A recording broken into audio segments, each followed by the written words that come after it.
Bom dia. Bom dia. E a dúvida que não quer calar, será que você que está nos assistindo agora da sua casa, um telespectador brasileiro, sabe realmente como ocorreu a formação e o crescimento de nosso território? Creio que não. De qualquer forma, vamos passar para a nossa repórter Giovana, que está nas ruas à procura de alguém que nos prove o contrário. Bom dia, Laís e Luan. Estamos aqui na rua para perguntar para as pessoas se elas sabem como foi a formação do território brasileiro. Bom, vamos lá.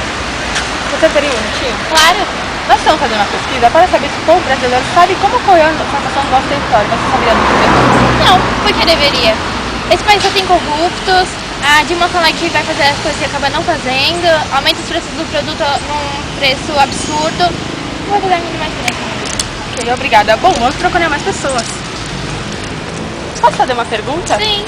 Nós estamos fazendo uma pesquisa se o povo brasileiro sabe como ocorreu a formação do nosso território. Você saberia nos dizer? Bom, eu acho que deve ser por causa que os índios moravam aqui e os portugueses devem ter vindo aqui e matado todos. Ok, obrigada. Bom, pelo visto ninguém se importa muito como foi a formação do nosso território. Enfim, é isso. É com você, Laís e Luana. Foi como imaginamos. Como pode, nos dias atuais, nenhum brasileiro se importar com a nossa história, nossas conquistas, nossa cultura. E hoje estamos aqui com o propósito de levar isso a vocês, telespectadores, um pouco sobre a formação do nosso território brasileiro. É claro que o Brasil não brotou do chão como uma planta. O solo que o Brasil hoje ocupa já existia. O que não existia era seu território, a porção do espaço sob domínio, poder e a soberania de um Estado organizado. O Brasil nasceu modesto, possuindo apenas 2.800 km², cerca de 35% do território atual. Essa era a área que cabia a Portugal pela divisão imposta pelo Tratado de Tordesilhas, que passou a definir nosso primeiro limite territorial. Esse tratado, assinado em 7 de junho de 1494, em Tordesilhas, na Espanha, estabeleceu uma linha imaginária que passava a 370 léguas a oeste do arquipélago de Cabo Verde. Esse meridiano dividiu o mundo entre Portugal e Espanha. As terras a leste seriam portuguesas e as terras a oeste seriam espanholas. Em 1580, por falta de um sucessor ao trono de Portugal, Felipe II, neto do rei da Espanha, único na linha sucessória, assumiu o trono. Essa nova relação permitiu aos portugueses que viviam na colônia atravessar os limites impostos pelo Tratado de Tordesilhas sem muitos problemas. Em 1640, Portugal recupera o trono. As terras a oeste do tratado já estavam ocupadas pelos portugueses. Em 1750, foi assinado o Tratado de Madrid, que anulou o Tratado de Tordesilhas e determinou que as terras pertencessem a quem de fato as ocupasse. O Brasil colônia possuía uma característica de arquipélago, por ser formados por áreas isoladas ou contatos muito frágeis, onde a troca de mercadorias ou pessoas pouco existia. Agora vamos para um breve comercial, logo voltaremos com mais informação. Um avião caiu no Panamá. É com você, Jéssica. Ah, eu também caí, mas caí no novo sofá Ortodez. Macio. Compre já. Voltamos ao nosso jornal. Agora vamos falar mais um pouco sobre o território brasileiro. A expansão territorial brasileira recebeu diversas influências das atividades econômicas. Inicialmente, com a economia colonial, tudo girava em função das produções ligadas aos gêneros primários. Essa demanda também correspondia aos anseios de exportação para atender os desejos da metrópole portuguesa a qual o Brasil estava ligado. No início da colonização, a população de origem europeia e africana ficou restrita ao litoral, devolvendo atividades econômicas com características extrativistas. Nesse período, no intervalo do século XVI, o pau-brasil era o principal objeto de exploração e movimentava toda a economia do país. O chamado pau-brasil se caracterizou como uma especiaria, pois tratava-se de uma árvore da qual extraía tintura vermelha para tecidos, mercadoria de grande procura na Europa. O nome Brasil derivou assim de uma árvore da cor de brasa.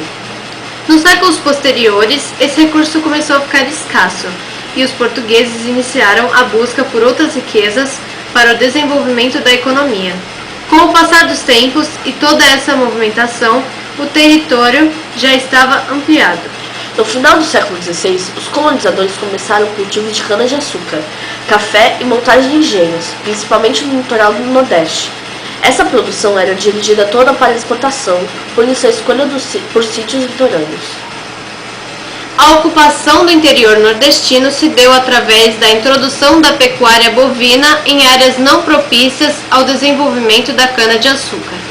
Nos séculos XVI e XVII, a lavoura canavieira e a criação de gado foram as atividades que contribuíram para a efetivação da ocupação do espaço brasileiro e sua expansão territorial.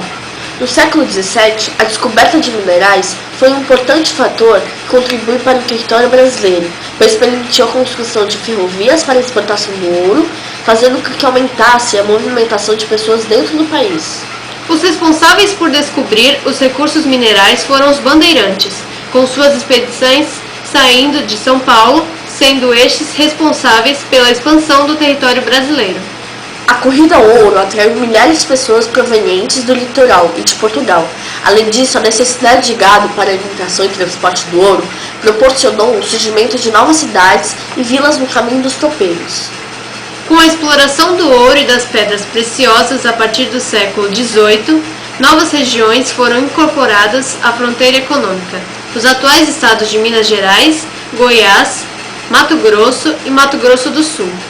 As necessidades de escoamento do ouro e a fiscalização da produção mineral fizeram do Rio de Janeiro a segunda capital da colônia, em 1763. Em 1808, com a chegada da família real portuguesa, a cidade teve suas condições de desenvolvimento ampliadas. Essa porção ficou sob controle militar para a garantia do território. Essa ocupação inicial não mudou quase nada as condições naturais, exceto em algumas regiões, como na área ao redor de Belém. Esse é o fim de mais um bloco. Voltamos em instantes. 5 pessoas morreram hoje no acidente de carro. Com você, Jéssica. E eu quase que morro de fome, mas eu como hot pipoca. É muito macio. E aqui estamos nós novamente, com o nosso último bloco, prosseguindo com o assunto.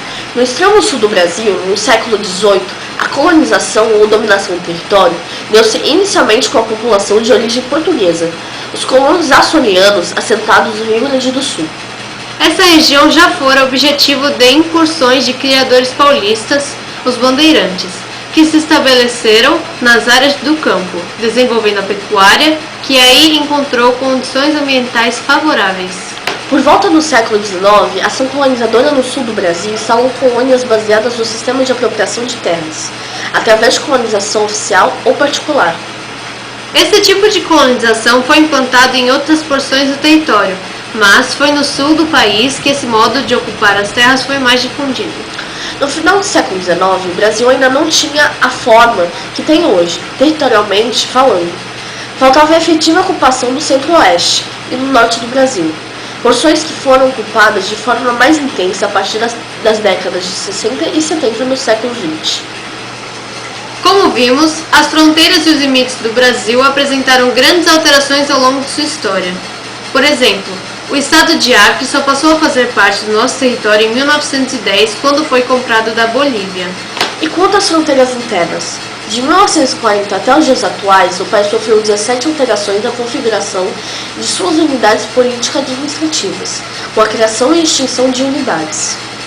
As últimas modificações ocorreram com a Constituição de 1988, que deu origem ao estado de Tocantins, elevou os territórios federais do Amapá e Roraima à categoria de estados e anexou o território federal de Fernando de Noronha e Pernambuco.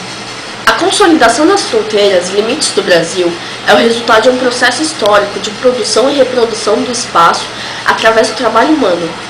Vimos também que os limites entre as unidades da federação são objetos de propostas da alteração. Mas os conflitos entre as unidades da federação não terminaram, nem se resumem ao conflito por áreas. Na atualidade, as localidades e os estados disputam a atração de empreendimentos econômicos, empresas que gerarão empregos e maior arrecadação de impostos. Isso criou a chamada guerra fiscal. As propostas de desmembramentos não afetam somente os estados. A Constituição promulgada em 1988 facilitou aos estados legislarem sobre a criação de novos municípios. E creio que agora, quando te perguntarem se você sabe algo sobre a história do Brasil, você saberá responder. E por aqui acaba nosso Jornal News, diretamente de Santos, São Paulo. Tenha um bom dia e uma boa tarde.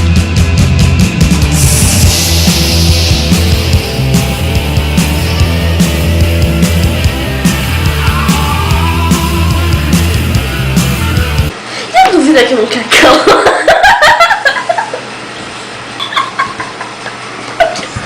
Informação que... Será que você que está nos assistindo, um telespectador brasileiro, sabe realmente... Tá tirando, meu. Como é que é? Meu Deus do céu.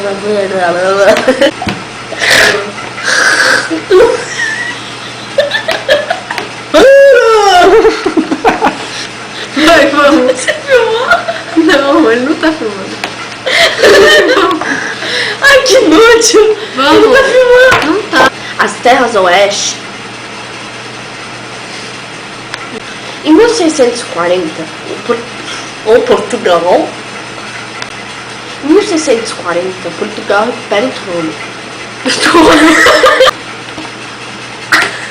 Em 1750, foi assinado o Tratado de Madrid. Bom dia. Vou falar agora sobre a previsão do tempo. Você teria um minutinho? Clara! Eu não teria como trocar a Lorinha daqui sair de lugar? Cara, não é ninho.